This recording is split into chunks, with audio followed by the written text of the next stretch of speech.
Ces programmes vous est proposé par PPC, bien plus que du ciment.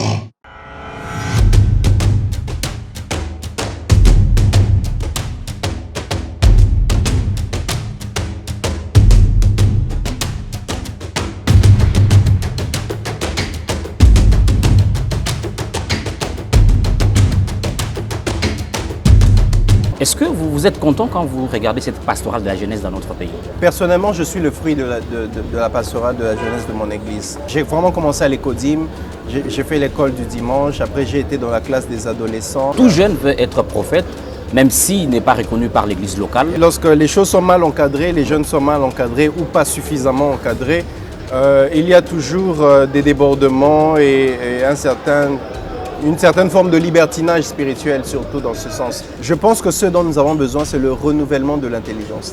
N'est pas rejeter les intelligences, les renouveler. N'est pas rejeter la technologie, renouveler cela. Vous organisez une conférence pour le 30 juillet 2022, yes. Conférence dénommée « Conférence des jeunes d'influence ». La vision de l'Église Porte des Cieux est d'influencer la terre par le réveil de l'Église. Nous sommes appelés à être des hommes et des femmes influents au niveau de la société. Nous voulons, au travers de cette conférence ici, toucher toutes les souches. Je vous invite le 30 juillet à l'église Porte des Cieux à partir de 16h. Mesdames et messieurs, merci de nous faire confiance et bienvenue à ce nouveau numéro de votre émission Sassa Débat, un débat démocratique et sans détour. L'avenir appartient à la jeunesse, cette expression est incomplète. On devrait plutôt dire « l'avenir appartient à une jeunesse consciente », disait Jean-Claude Bomisso. Dans ce contexte, la jeunesse chrétienne est dans un contexte parsemé d'occultisme, d'alcoolisme et du sexe avant le mariage.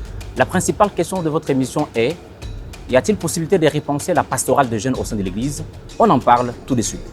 PPC, bien plus que du ciment. Et pour en parler, je reçois pour vous M. Jonathan Isaac Karambo, à qui j'ai dit merci d'avoir accepté notre invitation. Merci à Henri, merci pour l'invitation et je suis très honoré pour ça. Vous êtes écrivain, prophète, au même moment, ministre en charge de la jeunesse à l'église Porte des Cieux. Et déjà, la première question de notre entretien, qu'est-ce que ça vous fait d'être ministre de la jeunesse dans une si grande église? Je me sens gracié, je me sens... voilà, je sens juste que c'est une grâce et c'est une opportunité, honneur aussi. Après, ça fait déjà plusieurs années, plusieurs mois surtout aussi, que j'ai un grand fardeau pour la jeunesse, non seulement de mon église, mais la jeunesse de la francophonie chrétienne et la jeunesse africaine. Et du coup, avec cette responsabilité surtout sur mes épaules, je le sens justement comme un poids, une responsabilité, mais aussi une opportunité pour s'exprimer. En quelques lignes, comment pensez-vous vous y prendre déjà? Quelques lignes ne suffiraient pas pour ça. En quelques mots. Mais en quelques mots, premièrement, créer des structures. Premièrement, créer des structures parce que je sais que je ne suis pas éternel. Seul notre Dieu est éternel. Je ne suis pas éternel. Donc, du coup, j'ai commencé déjà à prendre les bonnes personnes, les personnes qu'il faut, afin d'établir les structures qu'il faut, les programmes qu'il faut, pour justement définir et pouvoir justement articuler la vision que nous avons. Lorsque vous regardez la pastorale des jeunes dans notre pays, est-ce que vous êtes content quand vous regardez cette pastorale de la jeunesse dans notre pays? Content, oui, je pense. Ça vous inspire quelque chose quand vous... Après, moi-même, personnellement, je suis le fruit de la pastorale de la jeunesse de mon église. Je suis ce fruit parce que moi, j'ai vraiment commencé à l'écodim. J'ai fait l'école du dimanche, après j'ai été dans la classe des adolescents, après j'ai été dans les camps bibliques, j'ai été dans les groupes de jeunes, Bref, je suis quand même le produit et on va pas renier ou nier tout ce qui est en train de se faire. Il y a déjà un grand boulot qui est en train de se faire. Seulement, à mon niveau, à moi, je pense que nous allons justement jouer notre partition. Donc, continuer là où peut-être les autres se sont arrêtés. PPC révolutionne encore une fois la distribution des ciments en RDC. Désormais, grâce à son application DigiCiment, vous pouvez passer vos commandes en ligne rapidement et en toute sécurité, avoir les informations en temps réel sur vos différents points de vente. effectuer vos paiements et être livré partout en RDC. Consultez notre service PPC dans le cadre d'un partenariat gagnant-gagnant. Comment procéder? Téléchargez l'application sur Google Play ou Apple Store. Installez l'application en indiquant vos informations. Connectez-vous au moyen de votre numéro de téléphone opérationnel. Confirmez votre inscription en saisissant les codes reçus via un SMS. Une fois l'application installée, créez à votre aise vos points de vente. Passez vos commandes en toute simplicité en sélectionnant un point de vente spécifique et un des moyens de paiement qui vous convient. Payez et soyez servi partout en RDC. Avec DigiCiment de PPC, achetez et recevez du ciment sans vous déplacer partout en RDC.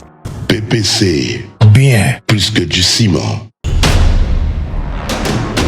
Mesdames et messieurs, vous suivez Ça débat et bienvenue à la seconde partie de votre émission. Nous recevons aujourd'hui le prophète Jonathan Isaac, ministre en charge de la jeunesse à l'église Porte des Cieux. Lorsque vous regardez la pastorale des jeunes au sein de l'église Corps du Christ de la RDC, est-ce que vous pensez qu'avec cette pastorale de jeunes, la relève est assurée? Penser que la relève est assurée ou pas. Comme je le disais précédemment, justement, il y a un grand travail qui se fait. Il y a beaucoup de travail qui se fait, surtout dans le fond. Mais je pense justement, comme Frantz Fanon disait, la responsabilité de chaque génération, c'est de découvrir sa mission et de l'accomplir, de jouer justement sa partition. Donc je crois justement que nous avons une partition à jouer, que les nouveaux leaders, les jeunes leaders que je suis, que je représente aussi, avons notre partition justement à jouer dans cela. Et avec ça, je crois que les futures générations, la relève est assurée justement. Actuellement, avec la recrudescence du ministère prophétique sur la ville de Kinshasa, tout jeune veut être prophète, même s'il n'est pas reconnu par l'église locale. Est-ce qu'à l'église Porte des Cieux, vous rencontrez les mêmes difficultés et comment pensez-vous arrêter cette gangrène? Bien évidemment, nous rencontrons cette difficulté comme toutes les autres églises, peut-être même beaucoup plus que les autres églises, parce que nous sommes après une église prophétique, une église dirigée par un prophète, une église charismatique, une église dans laquelle on met aussi de l'avant les dons spirituels et tout ça. Du coup, lorsque les choses sont mal encadrées, les jeunes sont mal encadrés ou pas suffisamment encadrés, il y a toujours des débordements et une certaine forme de libertinage spirituel, surtout dans ce sens. Et on rencontre ça. Alors comment gérer ça? Bon, le travail, le mal déjà, il est profond. Ouais. Le travail, il est grand. C'est un travail de longue haleine et de grande envergure. Mais par l'enseignement, par la discipline surtout, le fait aussi d'être strict et d'avoir une même mise sur ces jeunes et pourquoi pas par le modèle que nous voulons représenter. Voilà pourquoi moi-même je me considère comme un modèle de jeune. À part dire ce qu'il faut faire, à part montrer, pointer du doigt ce qui ne marche pas, j'essaye pour le mieux que je peux en tout cas à être un modèle en disant ok, ne suivez peut-être pas, je n'ai peut-être pas suffisamment de mots pour expliquer ça, mais regardez comment moi j'ai eu à faire les choses et vous regardez mon témoignage et voyez qu'on n'a pas forcément besoin de suivre l'exemple des autres pour réussir. Je suis moi-même un exemple de soumission, je suis sous mon père, je n'ai pas eu besoin d'aller faire un ministère même si j'en ai la grâce, je n'ai pas besoin de courir, d'aller trop vite et en brûlant les étapes. Je veux moi-même, ainsi que mes autres frères, nous voulons être des modèles pour la jeune génération qui peuvent prendre en nous des exemples de réussite dans le ministère et dans le séculier. Prophète Jonathan Isaac, vous avez parlé de libertinage spirituel. Yeah. Et dans ces sens, je voudrais savoir, actuellement, des jeunes chrétiens souhaitent servir Dieu avec puissance. Yeah. Ils veulent connaître très tôt les secrets du ministère. Et lorsqu'il y a insatisfaction, ils tombent directement dans l'occultisme. Pour ceux-là qui sont déjà dans l'occultisme, comment pensez-vous le rattraper? Bon, c'est comme si on me demandait quelle serait la solution par rapport à la Covid. Il y a déjà naufrage. Voilà. Après, il y a déjà des solutions proposées, d'accord?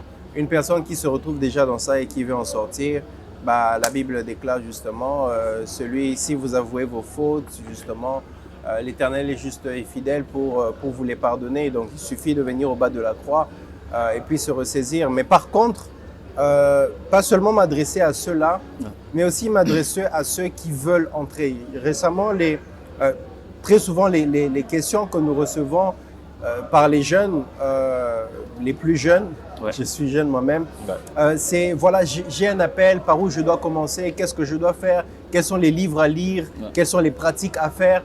Moi, le conseil que j'ai toujours donné, c'est va au bas des pieds de ton père spirituel ou de ton pasteur. Va simplement, va être là, va le servir. C'est en le servant que tu vas découvrir toi-même ton appel beaucoup plus clairement. Tu auras une meilleure vision de ton appel et tu sauras faire les choses. Donc, par exemple, j'ai toujours donné l'exemple de Aaron. Au début, Aaron était le prophète de Moïse. Il servait au pied de Moïse. C'est en servant Moïse que Aaron a été élevé au niveau de sacrificateur. Donc, au départ, Dieu n'avait pas dit à Aaron, viens, je t'appelle à être sacrificateur. Il dit, viens, je t'appelle à travailler sous Moïse. C'est en travaillant sous Moïse que son appel a été bien défini. Parfois, il y a des visions que nous avons, des missions que nous avons qui ne sont... Ce n'est même pas le 1/10 de ce que Dieu attend de nous. Voilà pourquoi nous devons être d'abord au pied de quelqu'un, d'un maître qui, après, avec le temps, pourra mieux définir notre appel et notre cursus. Au milieu de la jeunesse, prophète Jonathan Isaac Karambo, Yes. le sexe avant le mariage est devenu le fruit le plus consommé. Et on y rajoute l'alcool. Est-ce qu'on peut dire que la relève est assurée? La relève est-elle dans les bonnes mains ou dans les dangereuses mains? Je ne viens pas ici crier au loup parce que si on doit le faire, de génération en génération, on va le faire. De génération en génération. Même si on dit qu'à l'époque de nos parents, à l'époque de nos arrière-parents, ce n'était pas ainsi. Nous connaissons le dicton qui dit, même la Bible le dit, chaque génération a l'habitude de dire le vieux vin est le meilleur. Donc on a toujours l'habitude de dire c'est l'ancien qui est toujours mieux. C'est l'ancienne gouvernance qui est toujours mieux. C'est l'ancien gouvernement qui est toujours mieux. C'est l'ancienne époque qui était toujours mieux. On a toujours l'habitude de le dire. Dans chaque génération, je pense qu'il y a des tares. Dans chaque génération, il y a des choses à corriger. Dans chaque génération, il y a des manquements, voilà. Chaque génération a ses problèmes. Du coup, moi, tout ce que j'ai à dire, c'est qu'il faut se concentrer sur chaque génération, avec les problèmes de chaque génération, parce que je crois que si les problèmes évoluent, les solutions aussi évoluent. Si le mal s'accroît, le bien aussi s'accroît quelque part. La Bible dit laissez-les croître ensemble, l'ivraie et le blé. Justement, les deux croissent. Mais seulement, on a toujours les yeux focalisés sur le mal, sans voir le bien qui est en train de se passer. Le bien qui se passe, c'est qu'aujourd'hui, regardez la plupart des musiciens chrétiens, par exemple les K.S. Bloom et tous les autres, ce sont des jeunes. Ce sont des jeunes. Donc, il n'y a pas que la dépravation, il y a aussi beaucoup de jeunes qui évoluent, que ce soit dans l'entrepreneuriat, que ce soit dans le ministère, dans l'œuvre de Dieu, qui font leurs preuves et qui font des bonnes choses. Il y a beaucoup de jeunes aujourd'hui, lorsque vous regardez les évangélisations, les concerts des jeunes, voilà, les jeunes sont de plus en plus chrétiens aujourd'hui et ils s'affirment beaucoup plus qu'avant. Donc, il n'y a pas que les mauvaises choses. Je crois que la relève est assurée parce que de la même manière que l'ivraie est en train de croître, le blé aussi est en train de croître. Là, nous sommes dans l'optique de 50-50. L'ivraie accroît au même lieu que... Statistiquement, je ne vais pas dire 50-50 forcément. Je sais que les deux sont en train de croître, mais peut-être que le blé aussi croît beaucoup plus. Alors, dans cette optique, comment faire en sorte que les bleus puissent croître plus que l'ivraie? Je voudrais autrement dire, si vous êtes demandé aujourd'hui de repenser la pastorale juvénile congolaise, quelle serait la formule magique de M. Karambo? Formule magique, je ne viens pas m'ériger ici en donneur de leçons. Je viens donner peut-être mon avis. Mon avis, c'est ce que dit Romains 12. Romains 12, verset 2 nous dit « Ne vous conformez pas au siècle présent ». Mais elle ne s'arrête pas là. Ce passage continue en disant « Mais soyez transformés par le renouvellement de l'intelligence ». Je pense que ce dont nous avons besoin, c'est le renouvellement de l'intelligence. N'est pas rejeter les intelligences, les renouveler. N'est pas rejeter la technologie, renouveler cela. N'est pas rejeter tout ce qui est à la mode, le siècle présent. Mais c'est renouveler cela avec un évangile maintenant adapté à ces circonstances. C'est justement ça. Le problème quelquefois avec l'Église, avec les jeunes, c'est qu'on a l'impression que tout ce qui est jeune est mauvais. Tout ce qui est séculier est mauvais. Alors que nous pouvons prendre justement ce qui est séculier et l'adapter. Aujourd'hui, nous sommes dans les médias. Facebook n'a pas forcément été créé pour les églises. Ouais. Mais nous avons vu que durant la Covid, Tout à fait. les lives nous ont aidés. C'est justement ce qu'on appelle l'adaptation. On a réadapté, on a renouvelé les intelligences. L'intelligence qui servait pour autre chose a été renouvelée pour servir la bonne cause. Et je pense que c'est sur ça justement qu'on va maximiser. Par exemple, pour n'ouvrir qu'une parenthèse, au niveau de la jeunesse de l'église dont je suis maintenant le président, j'ai créé une nouvelle équipe. Pose-moi la question, ça s'appelle comment cette équipe? Fixe aux lèvres, accouche. L'équipe s'appelle l'équipe TikTok. Ok. Département de l'église, mais appelé équipe TikTok. TikTok Team. Pourquoi cette approche? Pourquoi justement? Parce que les jeunes aujourd'hui sont sur TikTok. La jeunesse est dans TikTok. Si nous entrons toujours dans l'ancienne méthode, l'ancienne méthodologie d'évangélisation dans les rues et tout ça là, ils ne sont pas là-bas. Les parents, les vieux, peut-être vous les aurez difficilement dans les réseaux sociaux. Mais les jeunes, vous les aurez facilement dans les réseaux sociaux. Ils sont tout le temps sur TikTok, tout le temps sur YouTube, tout le temps sur WhatsApp, tout le temps sur Telegram. Ils connaissent la technologie. Et si on veut avoir les jeunes, notre première cible, ce n'est pas dans les rues, c'est dans la technologie parce qu'ils sont là-bas. Et c'est là-bas qu'on va aller les prendre, c'est là-bas qu'on va aller les évangéliser. On va faire des challenges comme ils le font. Ouais. On va faire des vidéos de la même qualité qu'ils produisent ces vidéos, mais avec un changement, un renouvellement d'intelligence. Alors, prophète Jonathan Isaac Karambo, vous organisez une conférence pour le 30 juillet 2022, conférence dénommée « Conférence des jeunes d'influence ».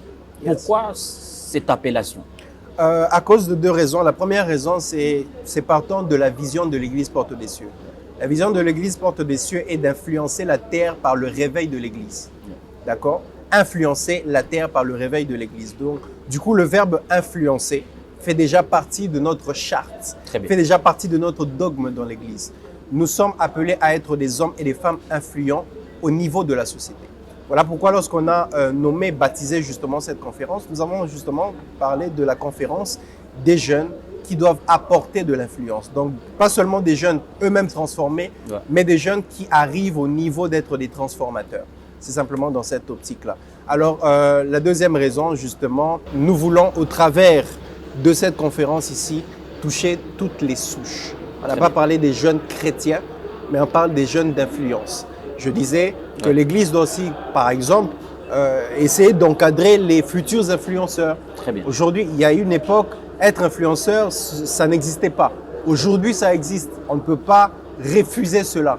Nous devons accepter cela, mais seulement renouveler l'intelligence. Du coup, c'est dans ce sens-là que nous parlons de l'influence. Parce qu'aller surtout dans toutes les nations et les faire des nations des disciples, ça veut dire simplement influencer les gens au niveau d'en faire des disciples. Donc, si vous permettez que je vous complète, la particularité de votre conférence serait cette brèche ouverte pour les non-chrétiens, mais qui sont jeunes d'influence?